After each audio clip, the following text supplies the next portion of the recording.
Alright everyone, so here's Pyro for the last part of the guide. So now that we're going to be tying everything together, what I'd like to explore on today is how to play neutral with Duck Hunt. Now for the most part, Duck Hunt is pretty limited in neutral in terms of being offensive because he's not very plus on shield. What you're going to find is that the only thing that's relatively safe on shield is going to be your forward air, but not at close range, not even at mid range. It has to be pretty max space to be safe. It's relatively helped out if you do a down air immediately afterwards, or a down tilt immediately afterwards on shield to low profile afterwards. So the idea that you do forward air, down tilt, can cover a lot of things. Tilts by themselves, down tilt is relatively good in neutral. It low profiles a lot of stuff. It's not safe on block, but the low profile helps out a lot. And max space F tilt isn't really the safest thing, but it's pretty hard to respond to as a poke.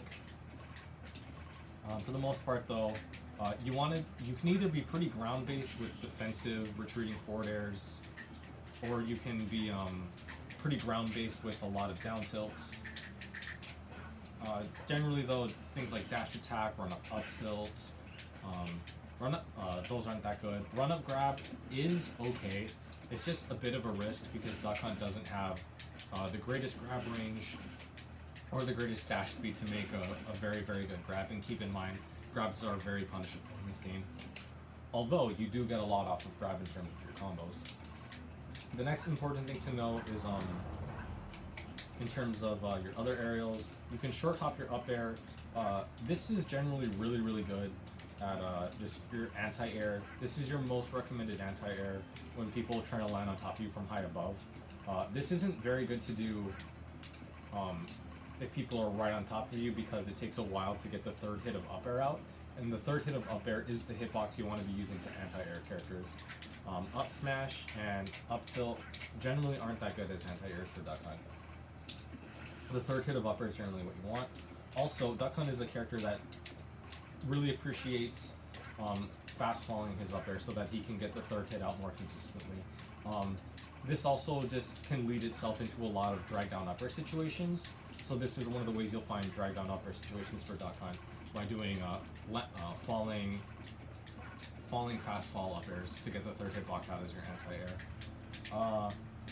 In terms of out of shield, you're pretty limited. You have Nair out of shield, but Nair out of shield is actually pretty tough to hit on smaller characters. You have back air out of shield. You can down air out of shield, but it's not auto cancelable, so there is risk to it, and it's not safe on shield either. But one thing you can do is if your opponent is up close to you, you can try Nair on their shield and try and cross them up with it. This also isn't safe on shield, but being able to just get an easy cross up with a Nair is appreciated for Duck Hunt. Okay, so the next important thing to understand about Duck Hunt's neutral, and a big part of it, is shield can. So by doing shield can, Wolf now is very limited in the amount of aggressive hitboxes he's allowed to throw out at Duck Hunt. So let's try, say, we're gonna have Wolf do, well, not neutral special. We're gonna just have him do his smash attacks. Something that's usually really safe for Wolf to throw out because it's pretty hard to punish it. As you can see, this move that's pretty difficult to punish is now being punished by shield can. Oh, not like that though. So now this move that was always usually really safe for Wolf is now being punished. And this is the idea of what you want to be doing with shield can with Duck Hunt. You make a lot of moves that are usually really safe, unsafe on block because you're using shield can. So besides that, another part of your neutral is just setting a lot of your specials out, throwing pigeons, summoning gunmen.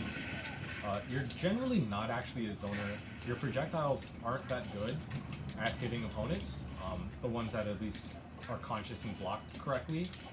However, you're a very good bait character. You can bait people to come close to you to try and mess with your shield can, to try and cross you up in weird ways to get around it, and that's usually where Duck Hunt finds a lot of his damage at. So this is the idea. You want to just pester with projectiles. You want to be dropping cans from up high. If you're at full distances, just throw clay pigeons, because why not? But the general idea is you want to have someone approach you and have them to deal with your shield can, which is the hardest thing for a lot of characters to deal with. So the next thing is if your opponent says, well, I don't want to deal with shield can, I'm going to be trying to just laying you out with projectiles. This is where Duck Hunt's projectile war becomes important to understand how to play. So the important thing to understand here is your gunman. Oh, whoops. So, hold on. So gunman, can, and even clay pigeon can trade with projectiles. Now, generally, in terms of how effective clay pigeon is at trading with projectiles, really depends on the amount of damage that the other opposing move has. So when Wolf is shooting his lasers like this, generally my clay pigeons are going to be exploding, and they're going to be hitting his laser, and they're not going to be that effective at stopping it. However, you have two options for having your clay pigeon be effective versus laser. So the first one is that idea earlier, where if you have your startup of your clay pigeon canceled by a projectile, you can make it start on frame 1. So in this way, if you properly time a wolf laser hit,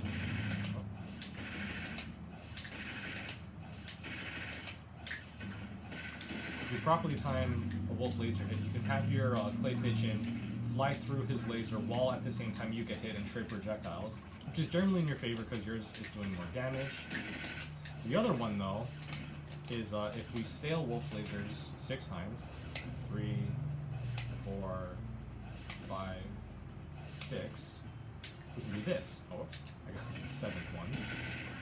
We can do that. And what that does is that because Wolf has scaled his laser by quite a bit. Oh, let's try scaled again. Because Wolf has scaled his laser quite a bit, we can start throwing our clay pigeon through Wolf projectiles. Wolf is definitely one of the harder ones to do this on, just because it takes so long for him to fully scale his laser. However, characters like Pichu, Pikachu, Young Link, the ones that shoot a lot of arrows and shoot a lot of thunder jolts, their specials will scale a lot earlier, and you'll have to only shield them about 3 or 4 times before clay pigeon starts going through their own attacks. And this is a huge deal in projectile wars because of the ability to just throw your own projectiles through their projectiles and hit them. So in this way, even in projectile wars, Duck Hunt is able to force his opponents to approach him. So even there, we can get cans to work like this. Another thing is Ken is also pretty good at blocking projectiles. Once your can is on the ground after being hit by a projectile, that's when it starts being a good projectile wall. But keep in mind, one of the properties about the can is that if it's in the air and if it's hit by a move, the can will target Duck Hunt like King DDD's Gordos. So that's generally a weakness for Duck Hunt. You don't want to have the can in the air be hit by a projectile and have it fly at you. So let's try to do that. Oh, there is actually what was demonstrated is the can having invincibility on its startup when it's hit by a projectile. That's just a good timing thing. But generally something more like yeah, something more like that will happen usually, where it gets sent back flying towards you. So obviously good timing on summoning your can, as well as just leaving it alone in a better spot will be better for Duck Hunt when he's summoning projectiles versus other projectiles. So this is the most important concept to keep in projectile wars, when you're able to use them as effective walls for other projectiles. Because all of your projectiles will trade with opponent projectiles. They can wall them out, they can trade with them, they can block them. You can even use your frame 1 startup to have it go through projectiles. But this is basically part of the idea of how you want to play projectile wars. You can eventually force even projectile characters to approach Duck Hunt, because you're going to be winning most of the projectile wars, or at least stalemating a lot of them.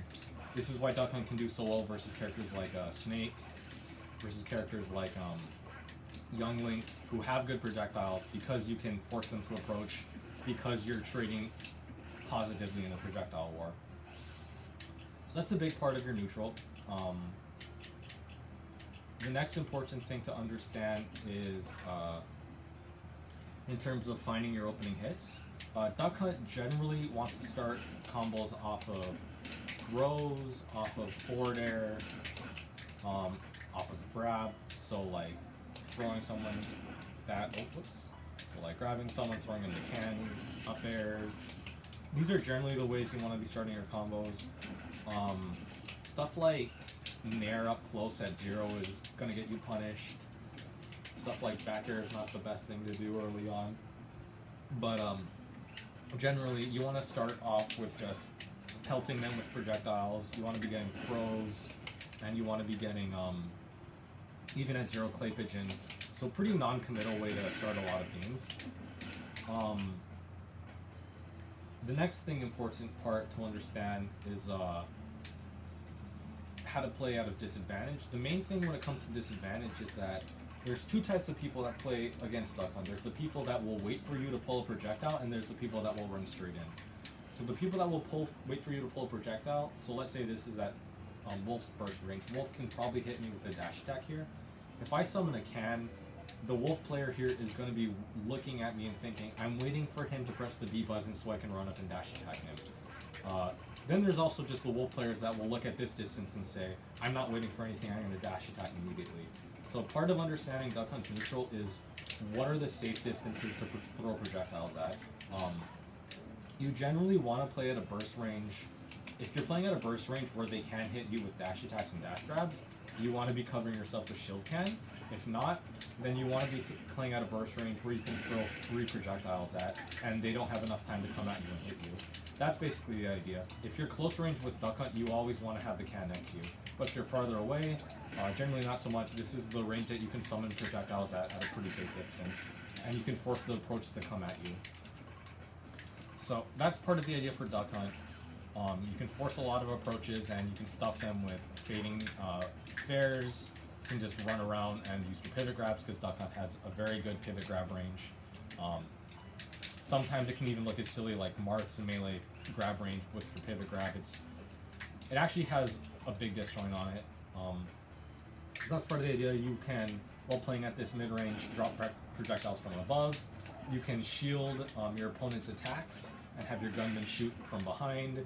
You can have your can out in front eating projectiles. You can have your gunman out in front eating projectiles. You can even do stuff like run away gunman. So if they run at you, they'll be hit from the gunman from behind, unless they want to spend the time trying to kill your gunman. You can fade away can. You can be reversed back in with can. You can run away turn around can. You can run away gunman. Oh. Some people even just like to run away and throw clay pigeons the entire game. Lots of movement you can do, and basically you can constantly retreat with projectiles. And once you get the good spacing, you can start just setting up camp wherever you want and slowly work your way towards the opponent with projectile rolls and with your shield can. Shield can is mainly how you're going to be making progress in neutral, because shield can is the safest thing, the safest way you can play at close ranges with a lot of characters. Like, I've been able to play against some really top level players that just look at me doing this and they're like, it really slows them down because of how strong this defense is.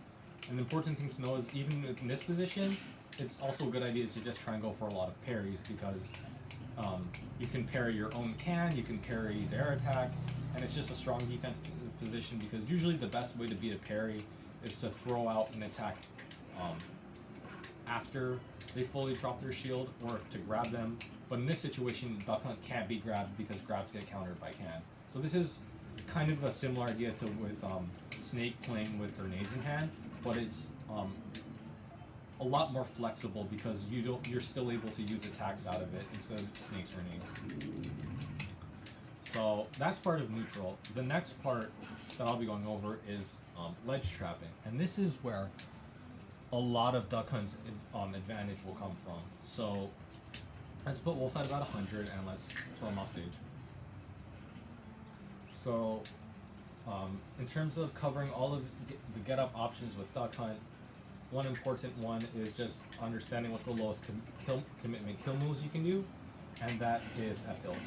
So F tilt is what you want to do to be hitting normal get ups to kill people that are trying to normal get up, trying to get up attack. This is a very good move for it. Comes out frame 8, decent meaty hitboxes to hit people's get ups. This is pretty much your main application for using F tilt. Another important thing is when people are doing ledge jumps, Nair is decent for it. On some characters you can try to read a ledge double jump to hit it with an up air, but generally Duck Hunt has a pretty hard time hitting rising up air on some characters, as they get hit by the initial hits of it and not the third hit, and they'll foul out of your rising up air. So generally, ledge jump is usually the strongest way to get out of Duck Hunt's ledge trapping. The most basic ledge trap that you want to do for Duck Hunt is you want to put you want to put a can right at the ledge. So what a can right at the ledge does is that we're already putting pressure on a normal get up, and we're standing at a distance where we can punish the roll. So in this position, we're covering two options. Oh, that's both using side beat. So at this distance, we're covering two oh gosh, come on, Wolf. So in this position, we're covering two options. One is that the can is going to be at the ledge, punishing what people try to do over there. And the other thing is that we're going to be standing at the roll distance, trying to hit rolls with up smashes or up tilts, or even sometimes pivot grabs, sometimes even with S smashes for rolls. So this is the basic ledge trap you want to do with Duck Hunt: can covering the lip of the ledge, and Duck Hunt standing at the roll distance, trying to hit double jumps with ledge jumps with nairs, trying to hit ledge jumps with back airs and up airs. Up air is usually not the best, but it's still something that you can do. If people try to stay on the ledge for too long, you can run towards it, run backwards, and try to bait them into rolling.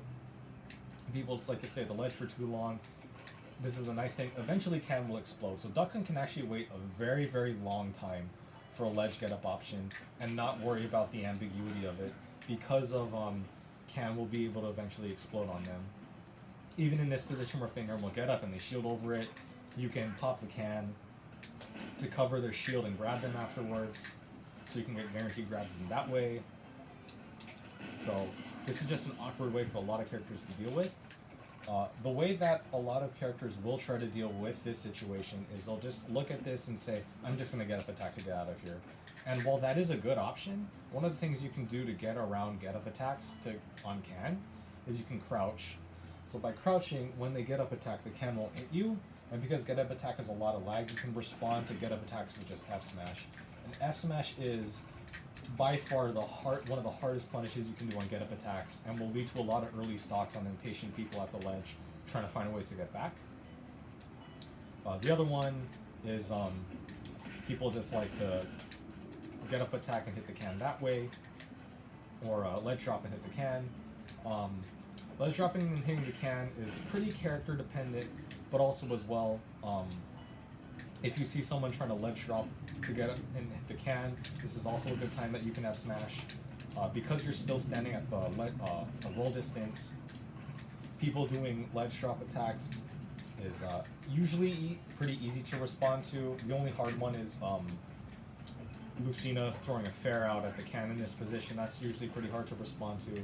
But for the most part, by doing this basic ledge trap, you can force your opponent to commonly do a lot of ledge jumps and a lot of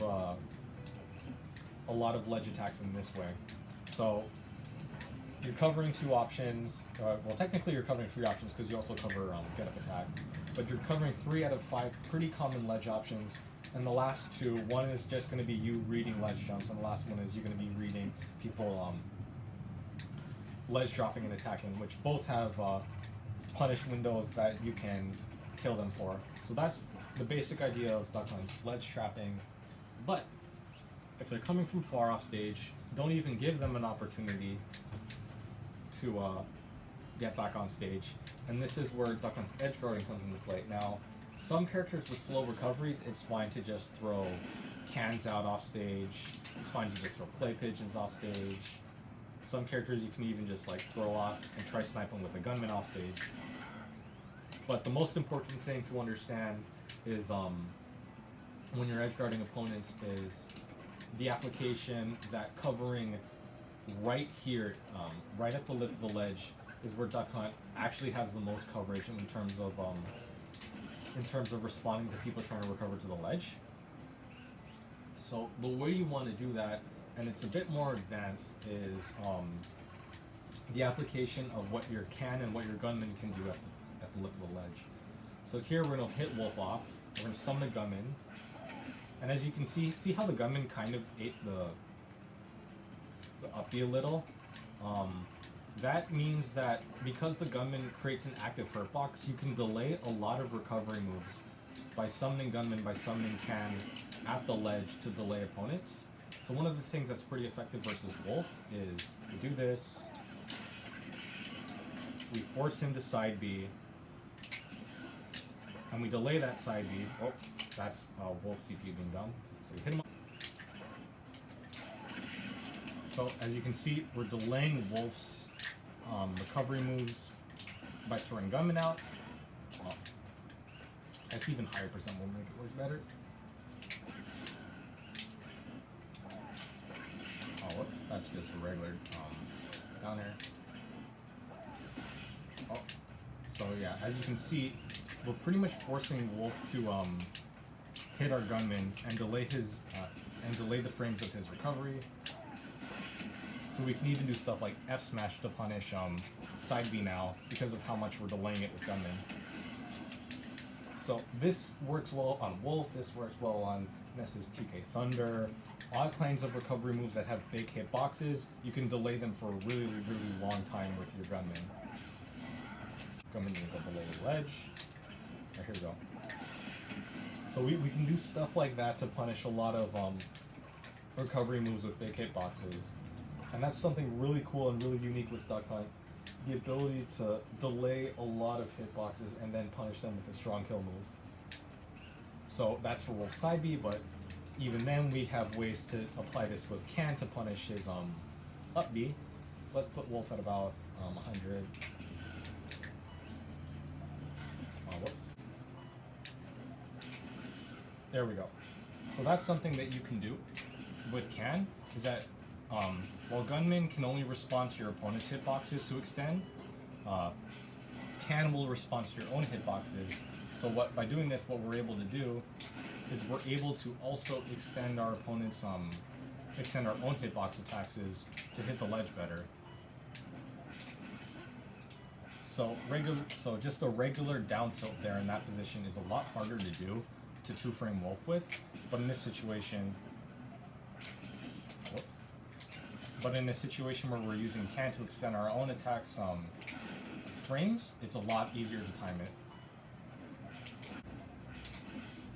Yeah, but just on some good spacing, on some good timing, you can do things like that to hit a lot of big recovery moves trying to get back to the ledge because we're using our can to extend our own hitbox time. So down tilt's usually a good move for that, but another really cool one that we can do is we can extend our own hitbox time with down air. Oh, whoops. So people kind of got used to this idea that, oh, it's really hard to beat Wolf's up B, but no, there's ways that you can counterplay it by extending hitbox times with moves. Oh, whoops. Bad timing. Yep, and there's the side B delay again. So all of a sudden, this really, really big move that's hard to trade with is now being beaten by Duck Hunt's down air because we're using the can to extend its active frames. And obviously, there's all kinds of there's all kinds of recovery moves that you can now punish with this. One of the funny ones is you can use this to beat PK Thunder from Ness. Just hit him regularly.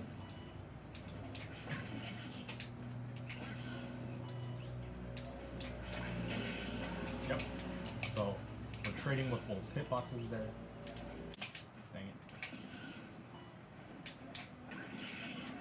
But yeah, now all of a sudden we're being able to 2-frame wolf a lot easier because we're using can to delay a lot of moves. There's there's even stuff like being able to stall Wario's up B by like a full half second with Gunman and being able to get free spikes on him with attacks like with the application of this tech. And this was something that was it was known about in 4, but it wasn't ever extensively tested. But in this game, new game, new ideas, and a lot new applications on characters that this can be done on. So that's pretty much it for the ledge trapping guide. Thank you for watching Duck Hunt. If there's any more questions, leave it in the comment section, and I'll try and do a follow-up video with the commonly asked questions about Duck Hunt that weren't covered in any of the videos. And I'll try to make a follow-up video for that. So thank you all for watching, and see you next time.